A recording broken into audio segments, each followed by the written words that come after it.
Chers amis, chers la famille, c'est M. Sima, le PDG de simaos.com. Une petite histoire rapide pour un avocat congolais ici au Canada.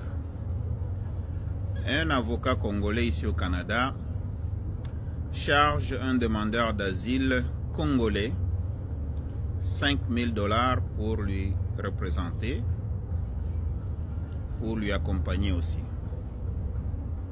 Et voilà le Congolais, le demandeur d'asile congolais, qui fait un effort, paye graduellement l'avocat. À date, il lui a déjà payé 4 000 $ sur les 5 000 conclus. Alors, qu'est-ce qui est arrivé? L'avocat congolais, ici au Canada, il arrive le jour où l'immigration va traiter maintenant le rendez-vous du soi-disant demandeur d'asile congolais. Alors, on donne la date pour l'audience.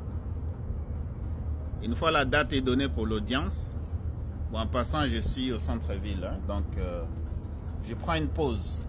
Je suis au bureau présentement, mais je prends une pause juste pour prendre un jus de pomme, avec un poulet croustillant. Ça, c'est un wrap de Tim Hortons. Donc, je suis en pause et je vous raconte cette histoire juste pour vous dire à quel point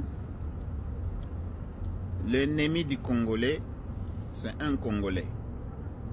L'ennemi des Noirs, c'est un Noir.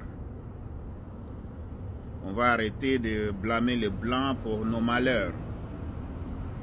J'ai un autre ami, un demandeur d'asile, un Congolais aussi. Mais lui avait choisi un Québécois pour lui représenter. Le Québécois, c'est un Blanc.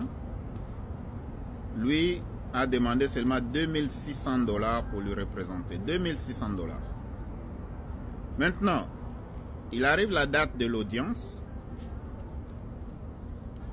L'avocat congolais, avant cette date-là, commence à mettre des pressions aux demandeurs d'asile congolais, lui disant qu'écoutez, si tu ne me payes pas les 1 000 $ qui restent, le jour de l'audience, je ne vais pas me présenter.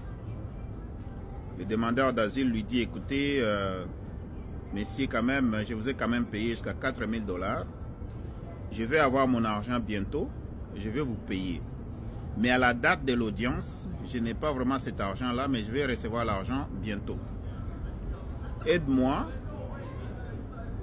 quand même à passer l'audience.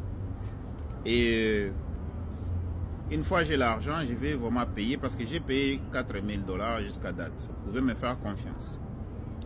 L'avocat congolais dit, écoutez, si tu ne me payes pas le 1 000 $, je ne me présente pas à l'audience.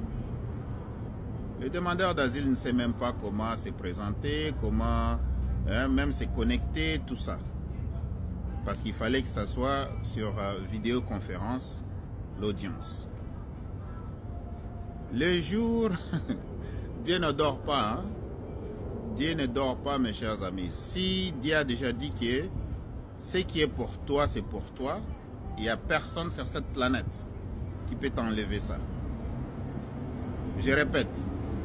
Si Dieu a déjà décidé, Dieu lui-même a déjà décidé que si quelque chose est pour toi sur cette planète, il n'y a personne qui peut te l'enlever. Alors, qu'est-ce qui est arrivé? Le jour de l'audience,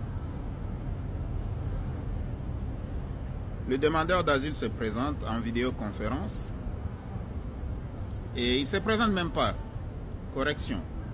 Le demandeur d'asile ne se présente pas en vidéoconférence, étant donné que l'avocat refuse de se présenter. Alors, l'immigration, le juge demande qu'on appelle le demandeur d'asile pour lui demander pourquoi il ne se présente pas, car c'est sa date de l'audience. Alors, le demandeur d'asile arrive quand même à parler au juge, et le juge lui demande pourquoi tu n'es pas à la conférence. C'est une vidéoconférence en fait pour l'audience. Le demandeur d'asile Le demandeur d'asile lui répond et dit, écoutez, monsieur le juge, moi personnellement, j'ai un problème avec mon avocat. Il m'a menacé, il a dit qu'il ne va pas se présenter à l'audience si j'arrive pas à lui payer 1000 $. Il m'avait chargé 5000 $, je lui ai déjà payé 4000 $. Il reste 1000 $. Alors il a dit il ne va pas se présenter si je ne paye pas les 1000 $. Et pour le moment, j'ai des problèmes ici, j'ai des problèmes au Congo, ma famille, tout ça. Je n'ai pas les 1000 $ pour le moment. Alors le juge lui dit, ok, reste en ligne. On appelle l'avocat pour lui mettre à l'audience. On appelle l'avocat. On lui dit, pour le cas de monsieur tel, pourquoi tu n'es pas à l'audience? Et l'avocat qui ment, l'avocat congolais qui ment au juge, j'espère qu'il va se retrouver un jour dans cette vidéo, s'il arrive à regarder cette vidéo. Quand tu souhaites le malheur des autres, toi-même le malheur va t'arriver. Je répète, quand tu souhaites le malheur des autres, le malheur va t'arriver. Alors l'avocat en question, il répond au juge, il dit, monsieur le juge, je me suis déjà désisté dans le cas de ce monsieur. Je ne suis plus son avocat, je me suis déjà désisté. Alors, il raccroche. Le juge maintenant demande au demandeur d'asile, si je vous donnais peut-être 2 mois, est-ce que vous pouvez trouver un autre avocat? Ou bien si je vous donne une autre date pour l'audience, est-ce que vous allez trouver l'autre avocat? Le demandeur d'asile répond au juge et dit, écoutez, monsieur le juge, sans vous mentir, je n'ai pas d'argent pour le moment pour prendre un avocat. Alors le juge lui demande, est-ce que tu peux te présenter et te représenter toi-même comme un avocat?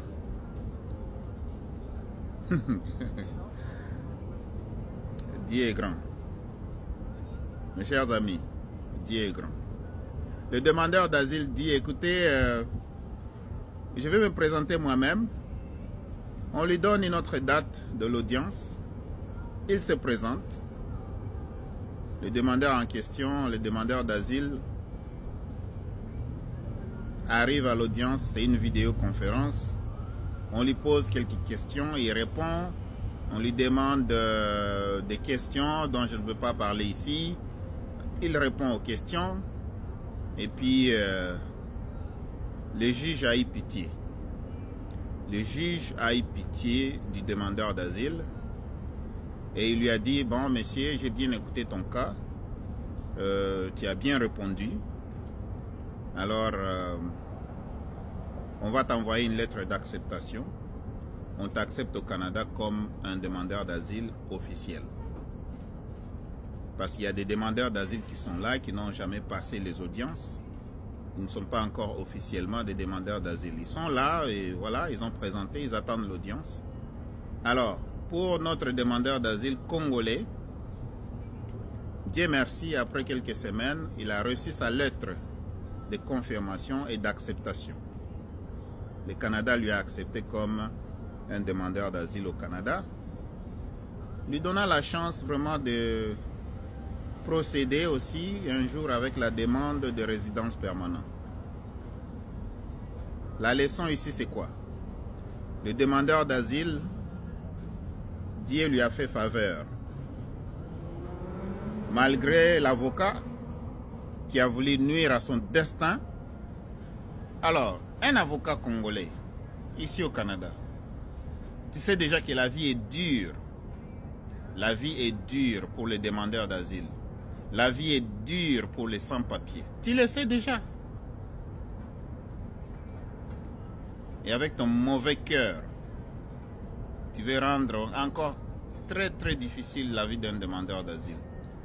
Tu n'as pas honte, monsieur l'avocat. L'avocat congolais. Tu n'as pas honte. Ce n'est pas tous les avocats congolais. Hein. Je m'adresse à celui-là. Celui qui a voulu rendre la vie de ce demandeur d'asile congolais misérable ici au Canada. Mais Dieu a décidé autrement. Un jour, monsieur l'avocat congolais, je suis congolais comme toi, ici au Canada. Si un jour tu arrives à regarder cette vidéo, tu vas te reconnaître. Et peut-être, si tu ne le sais pas, pour ton information, s'il y a des malheurs maintenant qui se passent dans ta vie actuellement, je répète, s'il y a des malheurs qui se passent actuellement dans ta vie, dont toi-même tu connais, il faut que tu rappelles ce demandeur d'asile-là pour faire une réparation, pour t'excuser. Si tu ne le fais pas, il y a encore beaucoup de malheurs qui vont se passer dans ta vie. Et je répète, mieux réparer une situation que de rester et croire que tu es superficiel, hein, que c'est toi qui détermine le destin des gens ici au Canada. Chers amis, chers internautes, chers clients, chers la communauté, c'était une histoire vraie que je viens de vous partager. Restez humble dans la vie. Si vous êtes disponible pour donner un service, que ce soit un service payant, respectez vos engagements. C'est M. Sima, le PDG de simaos.com. Alors, ma pause est finie. Je vais retourner maintenant au bureau et continuer les impôts. Il ne reste pas beaucoup et on est presque à la fin. Pour ceux qui ont des entreprises, pour ceux qui ont un NEC, un numéro d'entreprise du Québec, vos impôts vont jusqu'au 15 juin. Donc, vous n'allez pas vous inquiéter, ne vous faites pas de pression. Vos impôts vont jusqu'au 15 juin. Pour les familles, les gens qui ont des enfants, leurs impôts, c'est vraiment au fin avril. Et pour les gens qui n'ont pas de NEC, qui n'ont pas de business, leurs impôts aussi vont jusqu'au fin avril. On est ensemble. Que Dieu vous bénisse. Bye.